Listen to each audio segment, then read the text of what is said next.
And I'm going to go live.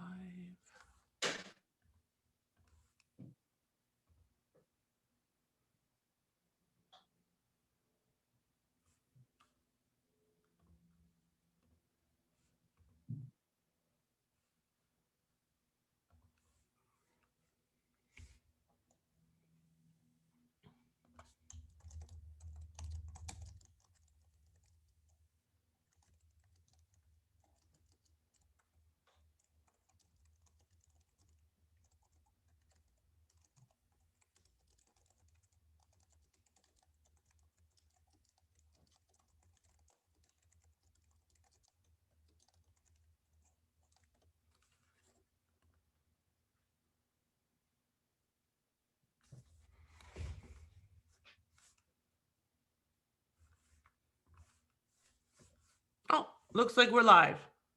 Okay, great. Hello, everybody. This is Lauren Cohen reporting to you from Investing Across Borders. I'm an international lawyer and real estate expert, and I'm here with my friend who lives just outside of Toronto, but is in Turkey, and we'll explain why in just a moment, Maz Sen. Maz, why don't you just say hi and tell us what takes you to Turkey? Hi, everyone. My name is Mazlum Sen. My short name is Maz. I'm a Turkish Canadian. I live in Kitchener-Waterloo area. Kitchener is about an hour outside of Toronto, for those of you that That's are correct. it's That's about correct. Ontario. Yes.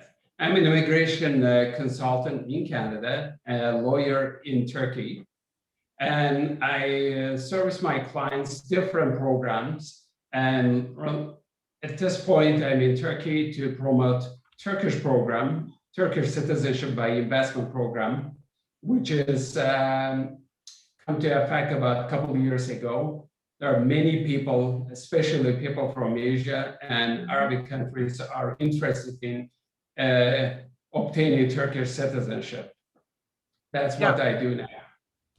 Yeah, so you're right. There's a lot of Asian nationals that are interested, but not only that, but there's a lot of people like from Russia, from South Africa, from Brazil, from Venezuela that don't have access to an E2, to name just a few. And so the reason that they go through the CBI, which is the acronym for Citizenship by Investment, that they go this route is because they don't have access to this treaty investor visa, because the treaty investor visa is based on treaty, and not every country has a treaty. Turkey happens to have a treaty. The more well-known path, especially within Florida, for example, is through Grenada, because Grenada has done a lot of marketing and a lot of promotion of their program. But the Grenadian program is actually quite expensive, and the Turkish program is a much easier path. And the beauty is that it's not as, I guess, overused. So, and there are some really interesting options available. And it's not the most expensive path. It's 4 to 6 months. And Maz, as a Turkish lawyer and Canadian immigration consultant, works with me to help clients move through this process painlessly. So Maz, tell us a little bit about the different options that are available for this path to investment. As you explained, Turkish program is not that well known. Most of the people who are applying for Turkish program, they would like to obtain this. Basically, they would like to have Turkish passports and live in Turkey or take advantage of what Turkish program is offering. Mm-hmm. But when we were talking, you rightfully told me that you indicate that Turkey has agreement with US, and people who are Turkish citizen can apply to US under E2 visa. And therefore, what we can do for the people who are applying abroad, we can easily get their citizenship. First, it has to be permanent residency. It's a straightforward application. How does that work? Tell us. Basically, with first thing is first that Turkish person, Asian or any other candidates, they will have to have a tax registry here. Okay. It starts with the number. After obtaining that number, the person goes and open an account in a bank. to transfer his money or her money to this account, because it is known as a citizenship by investment. That means an investment has to be made and money has to come to Turkey. Money, imagine that. So Turkish government definitely interested in promoting that, and they have been doing a very good job. Many real estate agents and developers, they have been selling properties, saying that the program consists of many different ways of doing business or obtaining real estate that will allow them to get citizenship. But Just a moment, mainly, let me interject for a second. So you said kind of two things right there. So the one path is to invest in real estate, but that's not the only path, right? that's many of them, yes. What's the But most popular path? the most popular one, of course, is real estate. Always, because everybody wants real estate. Of course, I mean, you know that better than anyone else. Turkey has a lot of real estate, good-looking places. Not, I mean, I myself will advise my client to go from this path, because regardless what happened, the real estate gain some kind of, I mean, Turkish lira may lose value, but real estate will never lose value. So that's interesting, because so if Turkey is one of those countries where real estate will never lose value. Now, there are some countries where real estate gets undervalued, but at the end of the day, it always goes back up. Now, obviously, where you're from, in my hometown, or where you live now, I should say, in my hometown or my home area, the prices are insane, right? Insane, out of control, going over asking. They're paying over asking as much as some people are paying for the whole property, right? It's just crazy. So is that bidding war pardon in me? Canada at this point? And you know, I know North America is a bidding war. Let's say the real estate is $1 million, they will come for $1.2 million, $1.3 million Right. Yeah. to obtain. In Turkey, that's not the case now. Okay. We have a lot of properties to choose, saying that we have to also make sure that the clients get the best for their buck, because I have seen many projects have been sitting for years. They haven't been developed. By law, you would be able to get either real estate has been already built, finished, or you can be a candidate who is going to be purchasing, let's say we call from the beginning, the project is still on paper. You would be able to get citizenship if you invest that as well. So pre-construction. Yes, unfortunately, that may sometimes make clients unhappy. Therefore, my suggestion is always, you have to see the property, or, I mean, your lawyer or your agent has to inspect that place, see, and then buy it. So that's really what you're serving as in multiple capacities, because obviously you're a lawyer. So you're serving in that capacity within Turkey. And then you're also serving as those eyes, that scout, to go and potentially check out the property and vet the property, or you will already have vetted various properties so you can offer them. Now, do you have a system like I do? So my system is very turnkey. I'm assuming that for you, it's the same. When I bring a client to you, then you'll present them with a couple of options that you've already vetted. You don't have to go out and start vetting them unless they come to you and say, I heard about this or heard about that.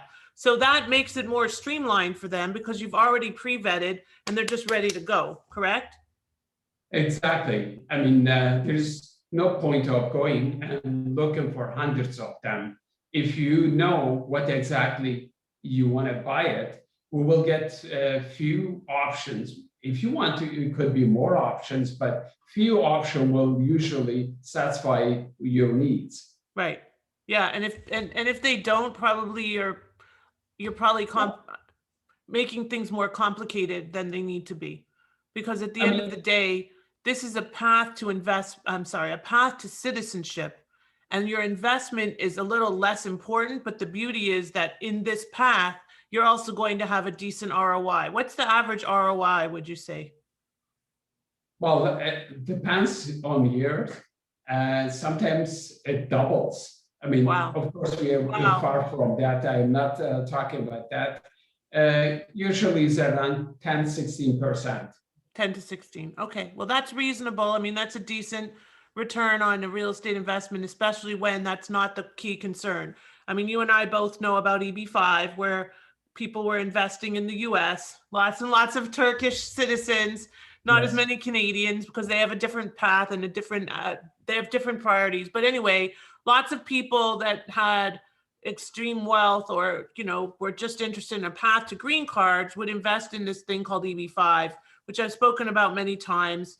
And that's citizenship by investment in America. But it also requires job creation. Now, the challenge was, and still is, even though the program has obviously morphed and changed, and we won't even go down that political road, but the challenge with EB5 is that the ROI, the return on investment, was generally so low. You were lucky if you got a couple of percentage points on a return. That's correct. And really, you were essentially, like you said about the 500,000 going into a bank, you were basically putting it in a bank, but you didn't have any security because your money had to be at risk. So it was kind of a trade-off, because the ROI was always the priority.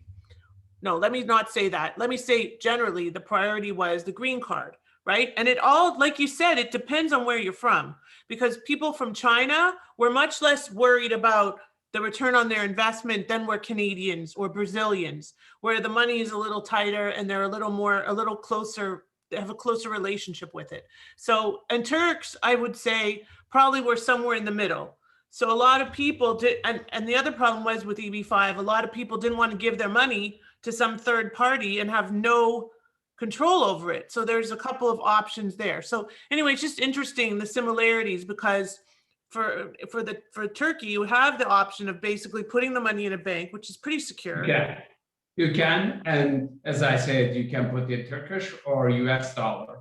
And it's 3 years only? For 3 years. So the problem with that, though, is, well, let me ask, okay, so I'm assuming that there's a problem. You get your citizenship before, like, can they take your citizenship away if you don't? They cannot, but they can revoke if you do try to sell, because there's a condition on the real estate. It will say this real estate will not be sold, let's say until 2024. You cannot sell your real estate you purchased for citizenship. So the government secures that before they give you a citizenship certificate. Interesting. And that's very interesting, because the compliance there, let's lay out this scenario. So Joe, my client Joe, comes and says they're from Brazil, okay? Because I deal with lots of Brazilians and obviously Chinese and Russians, lots of Russians here in South Florida, South Africans for sure. So let's say the client's from Brazil and they want to get an E2 and they don't have another passport, because obviously many people do have other passports. Okay, so let's say that they don't have other options. I tell them about the Turkish option. We look at some options, we invest. And then they, after a year, say, wait a minute, let's add something else. So they get their citizenship, their Turkish citizenship, in 6 months. And then they take that and they do an E2 application in the US.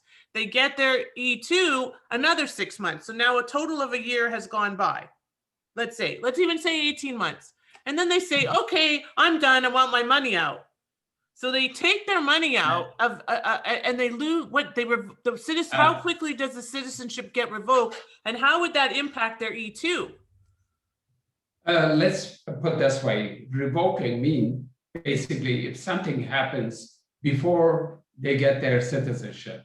Let's say you get the real estate. The real estate deed is in your hand. Assessment has been done and submitted to Turkish government. Mm-hmm. But before they issue citizenship, if you sell that property, the documents null. basically you cannot obtain that citizenship. But when it comes to how they secure, I mean, how that citizenship, that Turkish government will issue citizenship, but they first will make sure a lien, kind of like mortgage that you put on that. It says this property cannot be sold next 3 years. If you buy the property today, that means until 2024, you cannot sell. So the registration, land registration, will not allow you to transfer the deed. So if they were to do something, it would be off the books, Unfortunately, unkosher, not recognized, right? And when it comes to banking, again, that money will not be withdrawn. How safe is They will have honestly, I want not your opinion as a Turkish lawyer, but as a Canadian, let's pretend that you're not connected to Turkey. How safe is the Turkish banking system? It's one of the best, actually. The reason was in 2008, we had a very bad banking system. They had kind of like here in the US. and similar stuff. Yeah. But this is now is one of the best in Europe. Wow. I mean, I strongly recommend. I myself, I mean, I have no issues.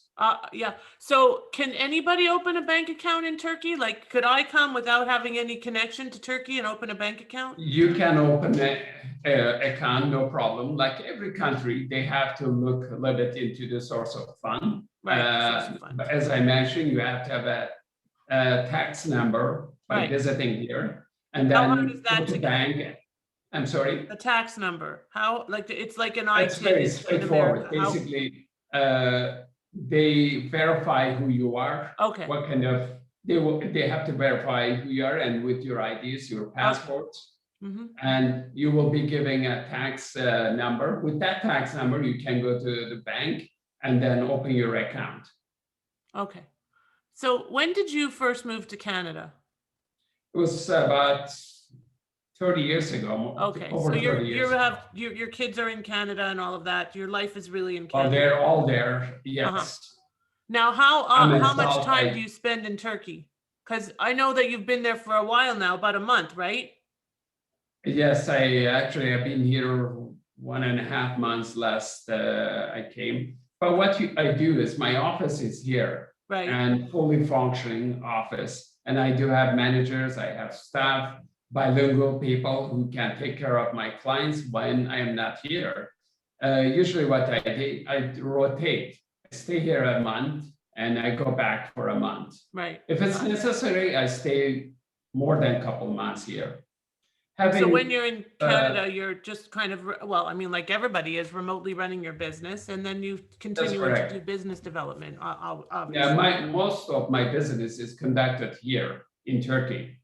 Got it. Canada is the place that I live and I enjoy with my family. Yes, I understand.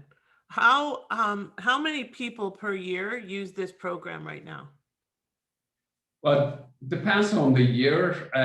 This, because of COVID, is not the best year, I should say, but usually around 20-25 cases, which is, in my opinion, is not that I'm focusing that much to, because I do, as I mentioned, I do have other programs. I'm mostly focusing on Canadian programs. Right. So tell us a little bit about that, because I am a Canadian lawyer and I do work with Canadian immigration, and I do have people often asking me about paths to Canadian citizenship and permanent residency. So how does the Turkish program work for Canadians? Well, for Canadian, for Canadian citizenship or permanent residency, right, why Turks are interested, I will say. Oh, I see what you're saying. Yes, of course, Turks, right, okay.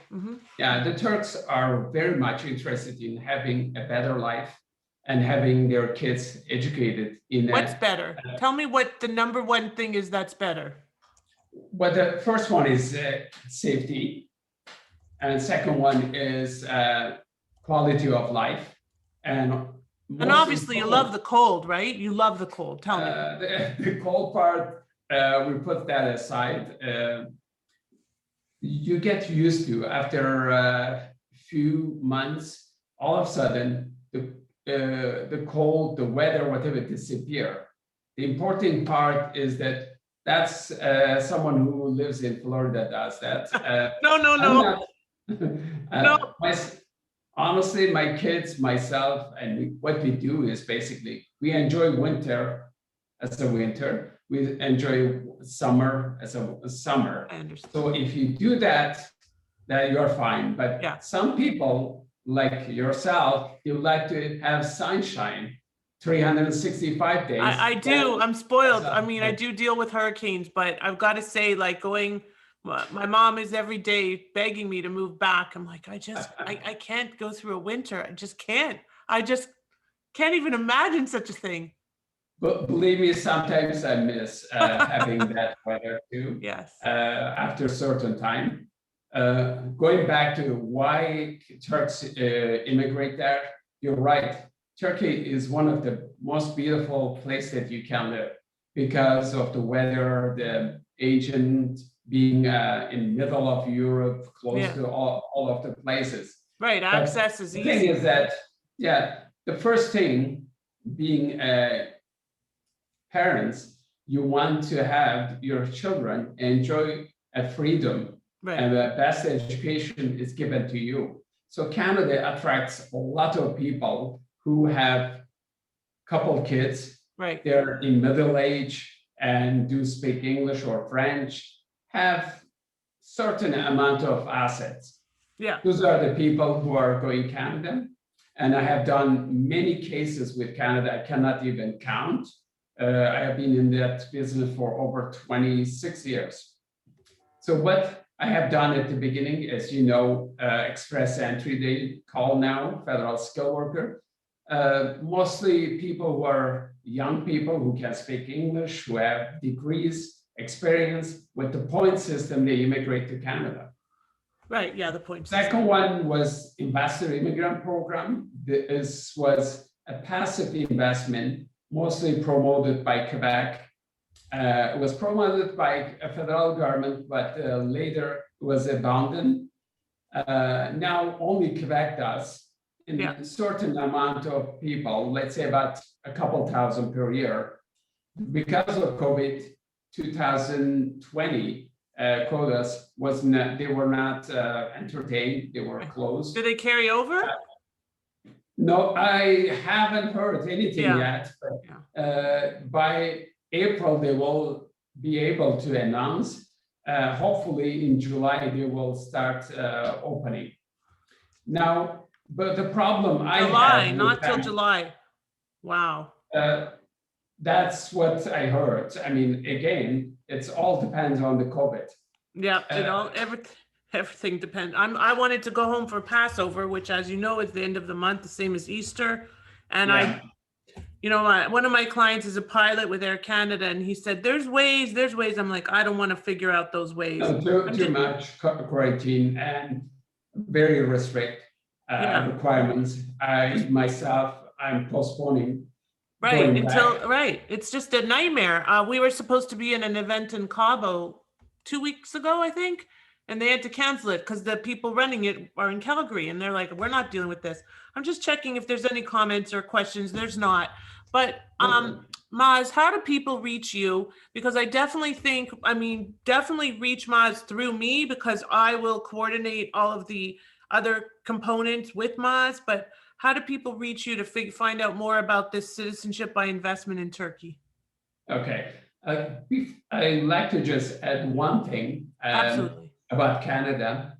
Right now, I'm doing a lot of startup visa program. Oh, yeah, that makes sense. I mentioned before, entrepreneur program disappeared in Canada about 10 years ago.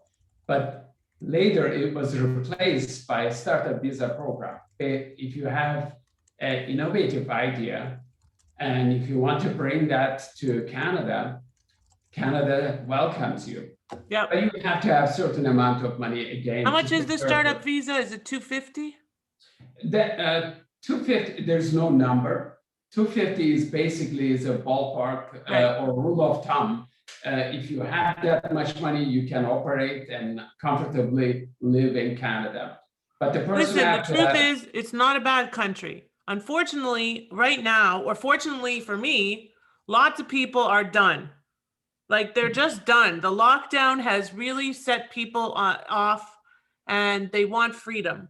And that's the of beautiful course, thing about what Maz and I are bringing to the table. It's freedom, it's flexibility. Whether you're in yeah, Turkey, whether you're in Brazil, whether you're in China, Canada, or the US, having visas in your passport gives you it's freedom and important. options. And Yeah, freedom and options and flexibility are keys to future long-term success. So the beautiful part about working with us is to create a strategy that helps you to achieve your short-term and long-term goals, because one is not exclusive of the other.